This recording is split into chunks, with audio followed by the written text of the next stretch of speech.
Selamat siang semuanya. Pagi, siang, Bu. Nah, kalian ini enggak sebelumnya ada kegiatan lain mungkin atau apa? Ada Bu saya. Apa tuh? Gendingan. Apa itu? Apa tuh Mbak? Itu tuh yang alat musik kecil itu loh. Bukan dipukul-pukul ya, tapi di gini.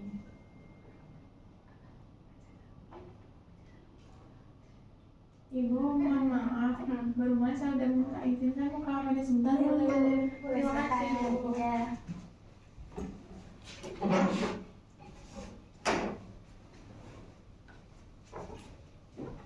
Saya ada Bu, Mbak, karate ya Bu. Tunggu dulu. Oh, jadi nanti di bawah sini. Tidak. Lanjut aja, kan aku masuk lagi, Bu nggak boleh ya? Boleh aja sih sebenarnya. Boleh aja. Ini. Deh. Emang kamu? Saya Bu, karate Bu. Karate. Wah, udah sabuk apa nih? Saya sabuk biru. Biru. Ada ya sekarang karate sabuk. Ada Bu, ada. Itu yang terbaru Bu. Yang terbaru. Oke. Sambil kita nunggu teman kita yang satu lagi, mungkin ada nggak? Setelah ini. Assalamualaikum, Ibu. Maaf. Oke. Sebelumnya saya mau bilang terima kasih dulu ke kalian karena udah berkenan hadir dan dengan rasa partisipatif yang tinggi untuk gabung dalam diskusi kita kali ini.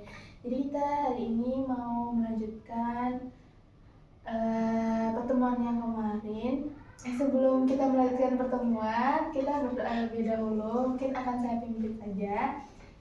Kita bisa berdoa menurut kepercayaan masing-masing. Berdoa mulai. Berdoa selesai. Nah, silakan Mas. Sebelumnya kan kita akan melanjutkan dari sesi yang sebelumnya. Nah, kalian pasti ingat dong apa aja peraturan yang kita buat, terus apa aja kesepakatan yang kita sepakati gitu. Sebelum kemarin kan kita sudah mendengar tuh beberapa permasalahan dari kalian. Jadi kayak ibaratnya clickbait dari kalian dari masing-masing kalian punya masalah yang cukup general dan universal gitu. Nah, jadi saya tidak dibahas permasalahannya Mbak Natasha, Mbak Salva, dan Mbak Andin gitu. Nah, kita kemarin tuh sepakat buat ngebahas permasalahannya Mbak Andin. Nah, sekarang kita tanya nih ke Mbak Andin, apakah Mbak Andin berkenan untuk memaparkan permasalahannya? Berkenan Ibu. Oke, terima kasih Mbak Andin sebelumnya. Nah, sebelum kita menceritakan sebelum kita mendengar dan sebelum Mbak Andin menceritakan, nah kita posisikan diri kita dulu untuk nyaman duduknya gitu. Nah sekarang mungkin Mbak Andin bisa menceritakan apa yang permasalahan Mbak Andin yang sampai saat itu belum terpecahkan gitu. Jadi saya tuh ngerasa dibanding-bandingin Bu sama bapak saya. Tadinya mungkin banding-bandinginnya kecil gitu ya. Saya waktu itu sih kayak ya udahlah, nggak usah dibikin pusing gitu. Jadi kayak ya udah aja. Tapi kok semenjak saya dewasa, bukan dewasa ya Bu, tapi beranjaknya usia saya, jadi kayak kok ngerasa sakit ya Bu, kayak ternyata dibanding-bandingin sama saudara sendiri itu nggak enak gitu. Apa ya saya tahu lah Bu, saya juga sadar diri bahwa saya itu nggak sepintar kakak saya nggak berprestasi seperti kakak saya, tapi apakah saya tuh seburuk itu di mata bapak saya gitu, sampai apa-apa tuh dibanding-bandingin, entah itu dari akademik maupun non akademik gitu loh Bu, yang dibanding-bandinginnya. Jadi kayak saya ngerasa kok apakah sampai kayak kepikiran gitu loh Bu, apakah saya tuh anak pungut atau enggak, karena memang sesering itu Bu dibanding-bandinginnya. Jadi saya sampai mikir apakah saya beneran ngakut cuma memang belum terungkap atau memang saya tuh ya ini adalah ujian saya gitu loh Bu. Tapi ya kok dibanding-bandingin terus gitu. Dan ya saya tahu lah Bu, manusia pasti akan berubah seiring berjalannya waktu, tapi kasih saya waktu untuk merubah itu gitu loh Bu, entah itu dari penampilan saya atau akademik saya gitu loh Bu rasanya. Jadi saya sedih, saya berkecil hati gitu loh Bu kepada kakak saya, terutama bapak saya yang suka membandingin hal tersebut gitu. Jadi Mbak Nin ini sering dibanding-bandingin sama sang kakak oleh ayah gitu. Terus tadi juga dibandinginnya nggak cuma dalam konteks akademik tapi juga non akademik dibandingin gitu. Terus awal mulanya itu dari mana? Awal mulanya itu dari SMP.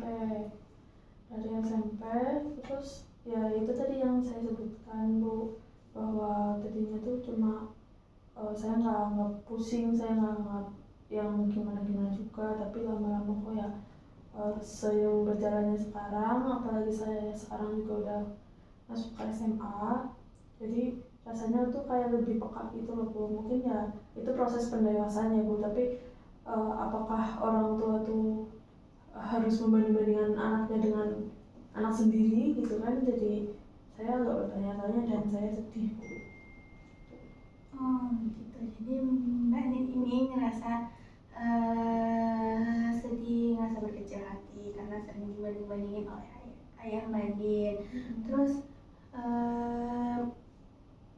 ayah Mbak Nin itu membandingkan Mbak Nin hanya dengan kakak Mbak Nin kah, atau dengan teman-teman sekitar Mbak Nin atau teman-teman sekitar Mbak Nin juga? Kalau itu sih lebih prefer ke saya sendiri gitu loh Bu. Jadi tapi kadang pernah bapak saya tuh kayak membandingkan saya dengan kakak saya di depan teman-temannya bapak saya gitu loh Bu, bahkan kayak gitu. Jadi tapi lebih seringnya tuh ke saya, banding-bandinginnya jelas ke saya langsung.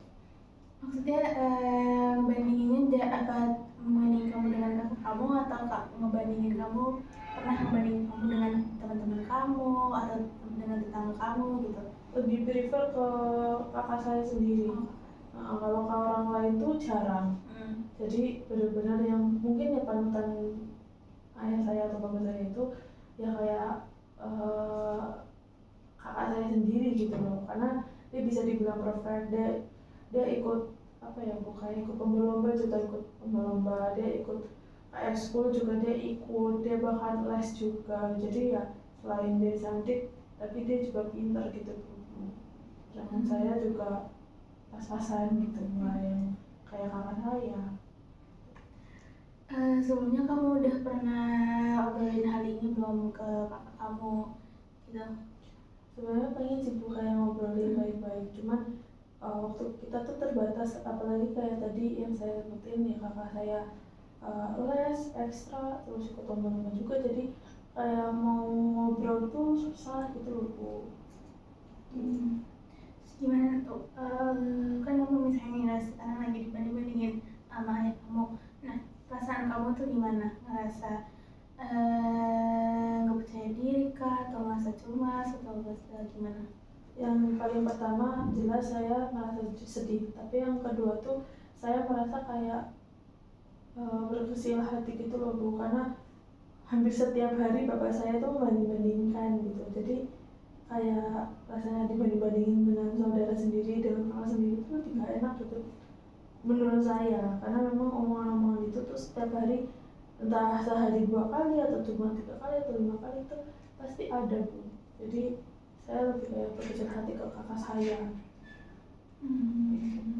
Jadi intensitasnya untuk sekarang tuh kayak lebih gitu.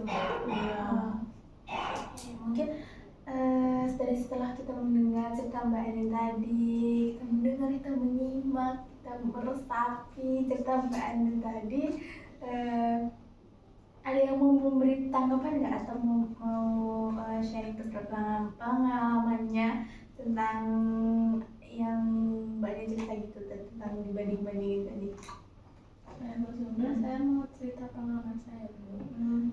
Cerita saya tuh hampir mirip 11-12 sama Mbak Dian gitu, tentang sering dibandingkan dengan kakak sendiri atau mungkin dengan tetangga, dengan anak teman ayah, orang tua.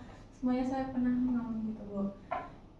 Saya juga paham ya perasaan Mbak Dian gimana rasanya, pasti sedih, kan rasa nggak berguna, nggak dianggap, dunia serasa runtuh gitu ya Mbak. Iya, Nah di sini saya mau rasanya gimana Mbak? rasanya tuh kayak hampa, terus kayak Kesepian, kesepian, sepi, loneliness banget gitu. Nah iya, nah saya mau tanya nih Mbak, Ya, saya mau tanya, ada nggak sih respon dari kakaknya Mbak Andin di saat bapak saya tuh nggak mau dibandingkan gitu. nggak di saat kakaknya tuh tahu kalau dia tuh dia tuh lagi dipuja-puja sama kakaknya dibanding adiknya. Ada nggak sih respon dari kakak buat kamu nggak usah bersedih hati, nggak usah gini, nggak kayak gitu, kalau gitu ada nggak sih? Kalau kakak saya tuh tipikal yang kayak kadang cuek kadang enggak, jadi gimana ya, susah juga kita buat ininya. Dia kalau lagi cuek ya mungkin dia capek ya, kayak tadi yang aku sebutin kan, dia full ya, dari les, dari ekstra, bahkan lomba. Jadi mungkin cuek karena itu, mungkin karena capek. Jadi saya tuh kayak oh ya mungkin karena saya tuh kecapean gitu. Tapi di sisi lain kadang-kadang ya kalau mungkin dia ngerasa nggak capek, dia kayak nenangin aku gitu loh, kayak nenangin kalau omongan bapak tuh nggak benar gitu loh. Jadi jangan buat aku tuh nggak berkecil hati dan sebagainya gitu. Jadi masih ada rasa empati di sini, ada empati sama kakak yang baik kepada Mbak Andin gitu. Iya. Baik, terima kasih Mbak. Iya, sama. Silakan. Iya. Kalau udah mulai dibanding-bandingin kayak gitu, biasanya Mbak melampiaskannya gimana? Saya lebih kayak ke mungkin ini tidak sehat ya untuk ditiru, tapi self harm. Tapi nggak setiap hari gitu loh. Jadi kayak ada mungkin di mana di saat saya mungkin udah benar-benar muak, ya mungkin saya akan melakukan itu. Tapi kalau tidak, saya tidak akan mengambil pusing. Saya malah justru biasanya nyuci. Ya, jadi pelampiasan saya tuh nyuci baju. Buka laundry aja Mbak. Oh iya sih, bisa sih, tapi tempatnya belum ada. Mungkin mau ada yang ingin bertanyakan lagi. Nah, mungkin cukup ya. Terus kita ibu mau tanya nih, kan Mbak Andin misalnya dibanding-bandingin nih di depan oleh Mbak Andin, di depan Mbak Andin langsung. Nah, pernah nggak sih Mbak Andin tuh mencoba untuk protes gitu? Sebenarnya pernah, tapi saya dibentak. Jadi kayak pernah dibilang dan nggak pernah lagi buat berani untuk ngobrol ini. Kadang iya, kadang enggak. Tapi kalau udah muak banget gitu ya, barulah saya kayak ya kenapa harus dibandingin terus, tuh juga sama-sama anak ayah toh, tapi kenapa ayah sering membandingin, padahal kita tuh ya maksud saya tuh kayak kalau misalkan saya anak pungut bilang gitu tidak apa-apa ya, biar saya juga lebih sadar diri. Tapi kalau misalkan tidak, ya beri alasannya kenapa sebenarnya, apa yang membuat ayah tuh lebih suka sama anak pertama gitu daripada anak kedua ini gitu. Nanya lagi, satu kali Bu. Itu cuman ayah Mbak Andin aja atau ibu Mbak Andin juga kayak gitu? Ibu saya tipikal diam. Oh, berarti tidak membela sama sekali? Tidak. Saya bela sekarang Mbak. Nah, oke. Nah, sekarang tuh mau ada salah satu cara gimana sih biar biar Mbak Andin tuh bisa meminimalisir Apa tuh Bu? tunggu. Minimalisir rasa insecure tadi, kayak tidak percaya diri, sedih yang berkelanjutan, terus merasa tadi kata mbaknya merasa dunianya runtuh gitu. Nah, ibu sekarang punya tips, bisa dibilang tips dan trik gimana caranya Apa buat tuh, Bu? meminimalisir hal ini. Nah, sekarang kita akan beli dulu Semuanya Bu. saya aja semuanya. Sebentar Ibu.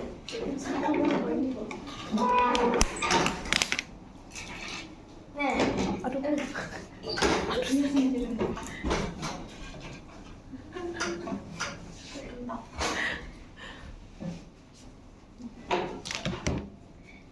namanya teknik. Nah, namanya itu teknik empathy care. Apa artinya, Bu? Nah, jadi ini tuh adalah teknik khusus-khususan. Di situ kalian bisa melatih diri untuk bisa merefleksikan apa aja yang akan kalian utarakan gitu, kayak melatih diri kalian lah gitu. Nah, sekarang kita persilakan dulu Mbak Andi untuk duduk sebelah sini. Yang sini, Bu. Ya, yang sini. Oke. Sekarang Mbak Andin bisa tarik nafas dulu, terus buang, terus tarik nafas dulu, terus buang. Nah, kita akan mencoba membuat Mbak Andin benar-benar relax untuk duduk di dalam kursi ini. Nah, sekarang Mbak Andin pejamkan mata, terus Mbak Andin melihat apa yang di sekitaran Mbak Andin itu adalah ladang yang luas, terus yang menenangkan hati. Pokoknya bayangkan yang benar-benar tempat yang bisa menenangkan hati Mbak Andin. Nah, sudah cukup tenang? Sudah cukup tenang. Nah, sekarang Mbak Andin bisa bayangkan di depan Mbak Andin itu adalah seorang ayah Mbak Andin. Nah, suka sekali membanding-bandingkan. Sudah mulai belum emosinya? Sedikit, Ibu. Sedikit. Nah, terus sekarang Mbak Andin boleh mengutarakan apa yang Mbak Andin rasakan ketika Mbak Andin dibanding-bandingkan dengan ayah Mbak Andin. Dengan visual di sini itu ayah Mbak Andin. Apa yang Mbak Andin mau sampaikan kepada ayah Mbak Andin? Sebenarnya tuh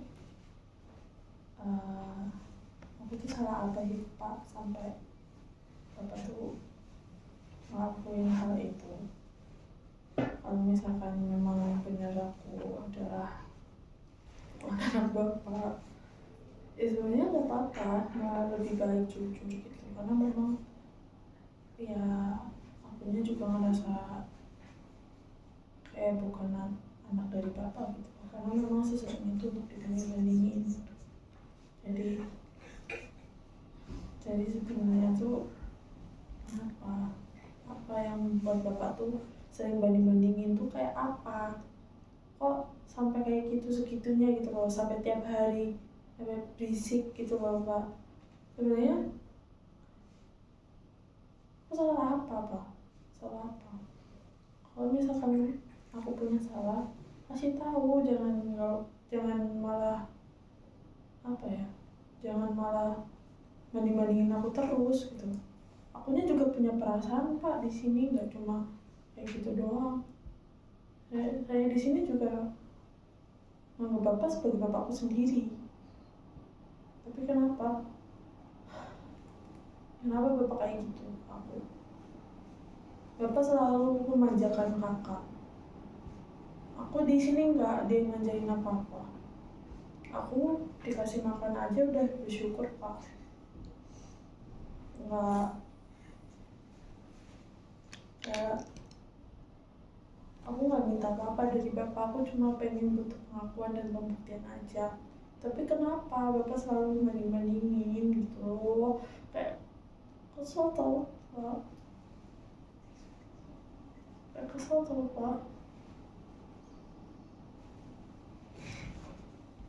Udah, cukup. Perlu menenangkan diri dulu, menenangkan diri. sedikit. Sudah mulai terstruktur belum apa yang akan Mbak Eni sampaikan gitu? Sudah mulai sedikit gitu atau masih kurang? Nah, sedikit. Nah, sekarang kita akan mengganti peran. Nah, Mbak Adin bisa memperhatikan. Mbak Adin bisa memperhatikan di situ. Nah, tadi kan ada teman kita tuh yang bilang kalau misalnya dia juga pernah di dalam posisi itu. Nah, mungkin bisa nih memberikan suatu solusi atau suatu terobosan untuk Mbak Andin. Siapa tahu nih Mbak Andin mulai terstruktur nih pikirannya gara-gara solusi yang Mbak Natasha sebutkan. Silakan Mbak Natasha. Hidup. Nah, akan melakukan hal yang sama kepada Mbak Natasha seperti Mbak Andin tadi. Kayak Mbak Natasha, bayangkan di depan Mbak Natasha itu adalah seorang yang sering dibandingkan Mbak Natasha dengan kakaknya Mbak Natasha gitu. Sama seperti apa yang Mbak Andin lakukan tadi. Kita relaksasi dulu ya, kita biar nggak tegang-tegang ototnya. Tarik nafas, buang. Nah, tarik nafas lagi, buang. Terus bayangkan. Saya merem ya, Bu. Merem. Bayangkan di depan Mbak Natasha adalah hal yang membuat Mbak Natasha tenang. Misalnya, di depan adalah sebuah laut di Pulau Bali yang mengayun-ngayun, udaranya sepoi-sepoi. Nah, oke, sudah cukup tenang? Cukup. Nah, sekarang bayangkan di depan Mbak Natasha adalah seorang yang sering dibanding-bandingkan oleh Mbak Natasha. Ya. Terus apa yang mau, udah kepacu belum emosinya? Boleh dipacu lagi nggak? Terus Mbak Natasha nih mau menyampaikan apa ke ini? Jadi kalau di Mbak Andin sekalian diperhatikan. oh ya, baik. Lagi Bu. Jadi kalau di depan saya ada bayangan siapa gitu ya, Bu? Iya, Kakak bayangan saya misal atau siapa? yang suka membanding-bandingkan kamu tadi. Ayah saya, Iya. ibu saya. Iya. Saya cuma bilang sih, Bu. Boleh gitu nggak sih, Bu? Sebenarnya saya juga ngerasa capek loh. Saya juga pengen diperhatiin, pengen ditanyain gimana gitu kabarnya, hari ini ngapain aja kayak gitu. Tapi kenapa nggak pernah dapet itu? Kenapa yang selalu ditanyain, selalu diperhatiin itu adek? Kenapa saya nggak pernah? Saya kan mau gitu digituin, ditanyain.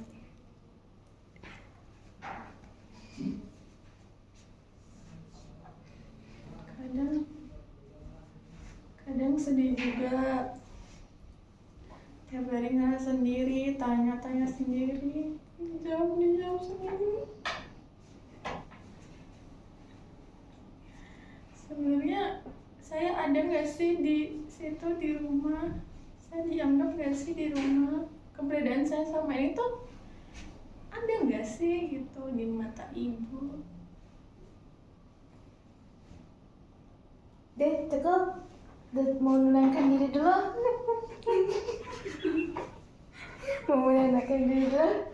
Oke, boleh. Silakan duduk di sini dulu. Nah, sekarang kita udah mulai terstruktur ya Mbak Andin ya. Udah mulai mau menara nih, tapi biar maksimal lagi kita bakalan ngetes juga untuk seorang yang belum pernah mengalami hal ini.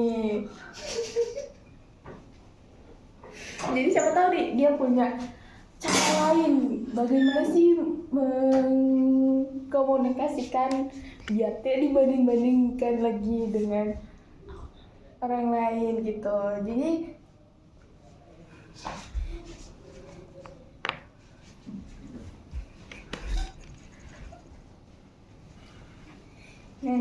kan Mbak Sapa nih kan tadi belum pernah mengalami dibanding-bandingkan dengan apa yang pernah dialami Mbak Andin ya. Iya. Nah, sekarang gimana nih cara misalnya nih amit-amit gitu. Amit-amit kalau misalnya contohnya aja kayak Mbak Andin tuh Mbak Safa itu dibanding-bandingin ayah Mbak Safa. Apa yang Mbak Safa pengen sampaikan kepada ayahnya Mbak Safa jika mungkin amit-amit membandingkan Mbak Safa dengan yang lain gitu. Sebenarnya ini cuma buat bekal aja biar Mbak Safa tuh bisa prepare bagaimana nanti ke depannya. Nanti bisa diperhatikan juga oleh Mbak Andin ya untuk melihat bagaimana caranya Mbak Safa menginterpretasikan gitu. Silakan. Perlu relaksasi lagi? Perlu. Tarik nafas. Buang. Tarik nafas lagi. Buang. Sedangkan sekarang pejamkan mata ya Mbak. Terus bayangkan di depan Mbak itu ada apa yang membuat Mbak Safa tuh tenang. Kak, aku tuh capek banget selalu dengerin kakak ngomong tentang adik inilah, adik itulah, aku ginilah, aku gitulah. Aku sama adik tuh beda. Adik ya adik, aku ya aku. Adik emang bisa sih masuk universitas yang sesuai sama keinginan orang tua, sedangkan aku belum bisa. Tapi bukan berarti aku jelek kan. Aku masih bisa kok kuliah dimanapun. Kakak harusnya support aku, gak ngebandingin. Kalau semua berpihak ke adik, terus aku sama siapa? Aku merasa sendirian di sini. Semuanya ke adik. Semua sayangnya ke adik. Apa aku itu cuman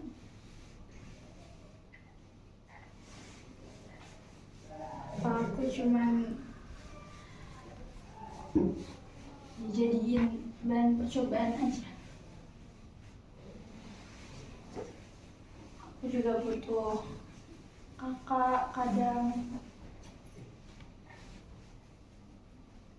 aku nggak bisa sendirian, tapi kakak selalu mendingin aku sama adik. Dah cukup. Oke, sekarang kita tadi kan sudah melihat tuh, Mbak Nin juga tadi sudah melihat bagaimana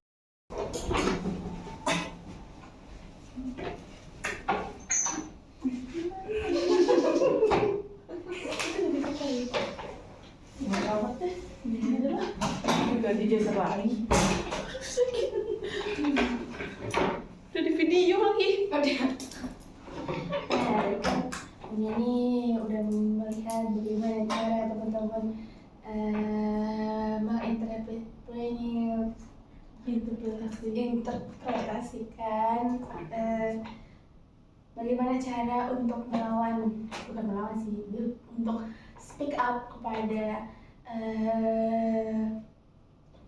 ayahnya atau pada seorang yang membanding-bandingkan gitu. Tadi bisa ada yang bisa ngasih kesimpulan nggak? Bisa ngasih kesimpulan nggak? Boleh. Saya menjadi POV anaknya Bu, kepada ayahnya. Intinya kita jangan pernah menganggap satu anak itu spesial, karena setiap anak tuh punya bagian masing-masing gitu Bu, punya apa tuh namanya, Istimewa. iya, punya kelebihan masing-masing. Jadi kita tuh nggak boleh fokus satu titik aja Bu, harus semuanya harus dibagi gitu. Jadi buat yang merasakan, buat Mbak Andin, buat semuanya yang mungkin pernah merasa kayak gini, kita ada di sini untuk menemani Mbak Andin. Itu aja sih Bu. Jelas ya Bu? Jelas jelas dan sangat mendukung sekali ya, kayak Mbak dan Natasha ini orangnya suka merangkul satu sama lain gitu. Iya. Terus tadi gue bisa lihat awalnya tadi Mbak Andin nggak berani lagi untuk speak up kepada ayahnya, untuk bilang stop kepada ayahnya, untuk membandingkan tadi di sini kita. Terus tadi juga Mbak Andin mempraktekkan bagaimana caranya untuk bilang ke ayahnya gitu, untuk berhenti membanding-bandingkan dirinya, karena emang setiap anak memiliki potensi yang berbeda-beda dan kemampuan yang berbeda, walaupun mereka berdarah atau mau mereka mana pungut atau mereka mau gimana gitu, tapi setiap anak tuh pasti punya ciri-ciri dan ciri khas yang berbeda gitu. Jadi mungkin cukup sekian sesi diskusi kita kali ini. Mungkin akan kita lanjutkan untuk sesi berikutnya, atau mau gimana nanti bisa hubungi saya lagi. Untuk dari saya cukup sekian dan terima kasih. Wassalamualaikum karena kita tadi berbuka dengan doa, maka kita akan tutup dengan hamdalah saja. Alhamdulillahirabbil alamin. Oke. Sekian. Terima kasih. Wassalamualaikum warahmatullahi wabarakatuh. Waalaikumsalam warahmatullahi wabarakatuh. Terima kasih Bu.